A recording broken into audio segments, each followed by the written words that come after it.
Hey, Leilani with the Magical Solution here. Let's talk about some of the roles of an Espiritista.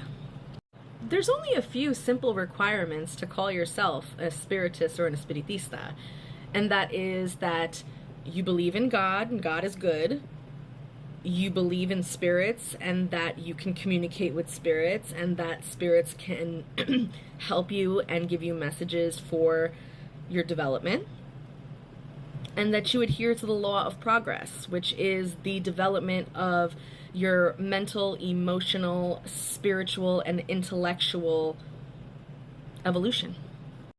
So yeah, in short, you do not have to be a medium to be a spiritist or an espiritista. There are plenty of community members who identify as spiritists and espiritistas who come to public services where they engage in education, in healing, in praying and giving light to the community without ever having to utilize mediumistic abilities, and that is okay. But there are a lot of roles that Espiritistas have within our community. And these roles, aside from medium, which we'll get into in a moment, are really vital. Let's name a few. So the first role that you might come across in the Espiritismo community, which is my favorite role, and that is to be a maestra, a teacher, an educator. These are individuals within our community who take the time to read the doctrines and educate others on the doctrines, as well as maestras who help others develop their intuition, their psychic clairs, and their mediumistic faculties. We have curanderas, healers. These are individuals who understand and are very knowledgeable on the world of plants and minerals, as well as a deep spiritual understanding of the mental, emotional, spiritual, and physiological anatomy of the body in order to heal. Many curanderas, many healers, you might see them getting ready at Misa by preparing a lot of the herbal baths and doing a lot of the cleansings of all of the attendees of the Misa. We have magnetizers. These are individuals who understand their spiritual anatomy and have mastered the art of manipulating their energy. So much so that they are able to magnetize people, places, and things around them and within them. This is a huge part of how they heal, how they do mediumship, how they do a lot of things within the community. That's a whole nother discussion. We have exorcists. Yep, you heard that right. These are people who are able to not only identify when a person has an attachment or when a house is being plagued, but they are also able, through prayer and through their magnetizing abilities and through the spirits that they work with, they are also able to remove these attachments and these lower vibrational spirits. And finally, we have our mediums. Everyone's favorite subject, right? Now, mediums within the Espiritismo and Spiritist community is sort of an umbrella term because mediumship as a whole can be broken down into a lot of subcategories. Why? Because everyone's mediumship is expressed differently.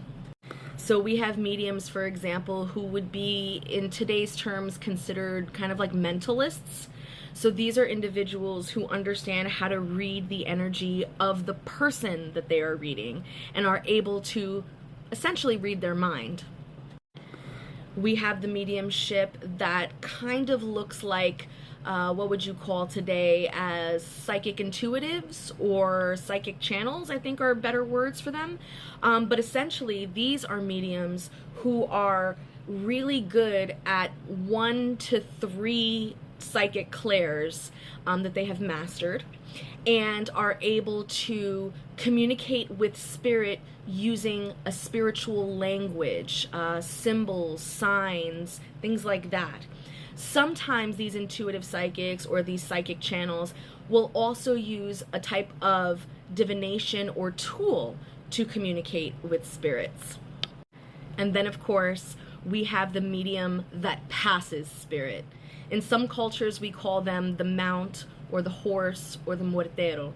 But ultimately, it is a person who can pass spirit by essentially surrendering their mental, emotional, and anatomical faculties to the spirit so that the spirit can animate the body.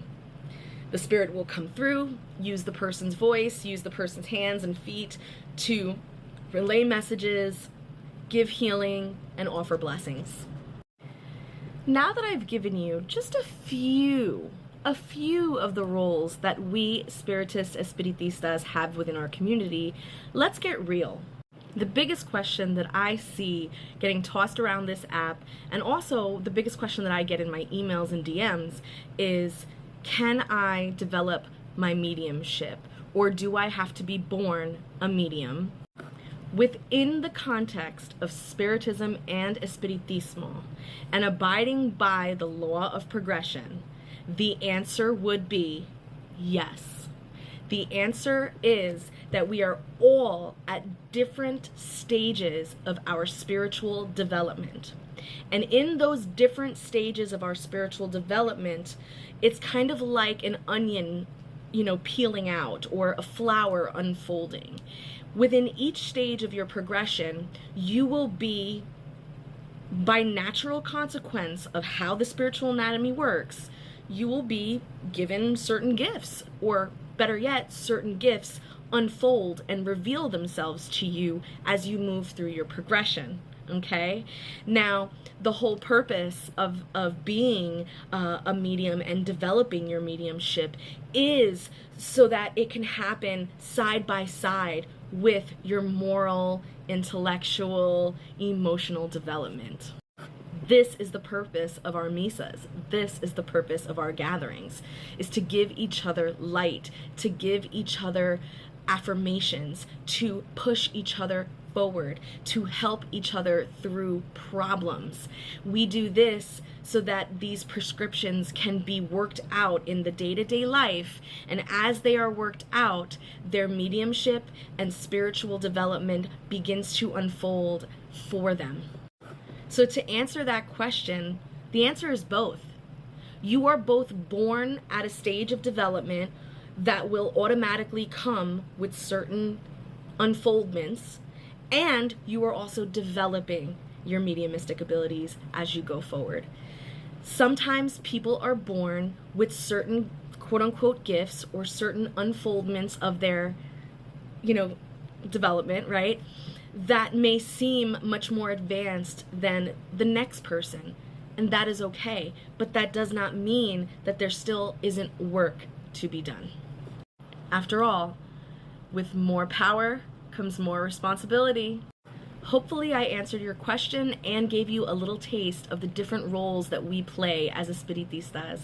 But if you want to learn more, and if you want to develop your spiritual faculties, I highly suggest that you take my classes. I spend a lot of time, not only living this lifestyle, but doing the work to ensure that the information being disseminated to you is accurate and has case studies behind it, right? So when you are developing your mediumistic faculties with me, you are also developing your moral and intellectual faculties. And together we grow. Anyway, thanks for watching. I hope you enjoyed this video. Make sure you like, comment, share, and subscribe. But most of all, remember, this is how we grow, you guys.